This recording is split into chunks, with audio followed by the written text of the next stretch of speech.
This scene. HPD, the lead agency. In fact, we want to go back to our Gage Goulding, who was outside the Family Law Center. And Gage, you're speaking with a witness?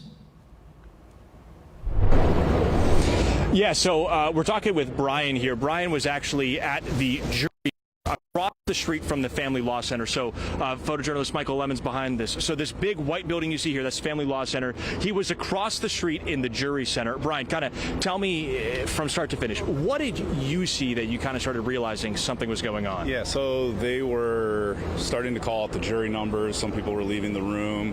All of a sudden we heard a big kind of like pop, shatter. Sounded like someone fell down the stairs or something, and that's kind of what we all thought at first.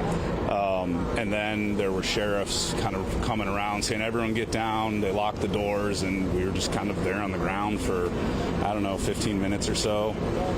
After that, we started to see sheriffs walk the hall again. We figured we were probably safe, so we all stood up, and then, I don't know, we just sat there kind of with the doors closed for maybe 30 minutes until they finally came in, and they actually started calling jurors again. Stopped that pretty quick. People were not too happy about that and decided to let everyone go. So, but we really had no idea what was going on. We just heard a pop and glass. It sounded like someone, like I said, maybe fell down the stairs holding something. And then the door, they locked us in.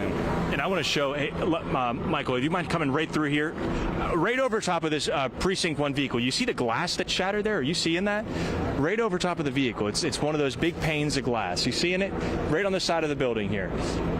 Right over top, if you come here, I'm sorry, right over top of this cruiser right in front of us. There it is. That's the sound that he heard. Sorry, we had to get that. Television. That's the sound. That was what we're guessing at this point, probably a bullet that went through that window. When you see that now, realizing that you were right kind of on the other side of that. Yeah. I mean, kind of all comes together here. You have a moment to think about it. What goes through your head? Yeah, no, it was just pretty crazy. I mean, I think we were all pretty safe. We were downstairs in the basement, kind of below all of that, but there is a security guard station like right next to it. So when I came up the stairs and saw that, I was, man, it'd be pretty terrifying for them. And this is a busy part of downtown.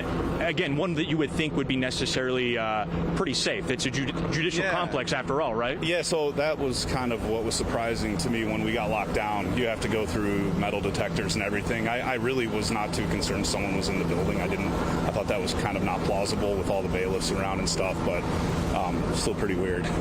Gotcha. I'm glad you're okay. Brian, thank you so much. So we are, at this point, just minutes away from a press conference here where we're going to get an update, hopefully a lot of answers, as I was talking about a couple minutes ago.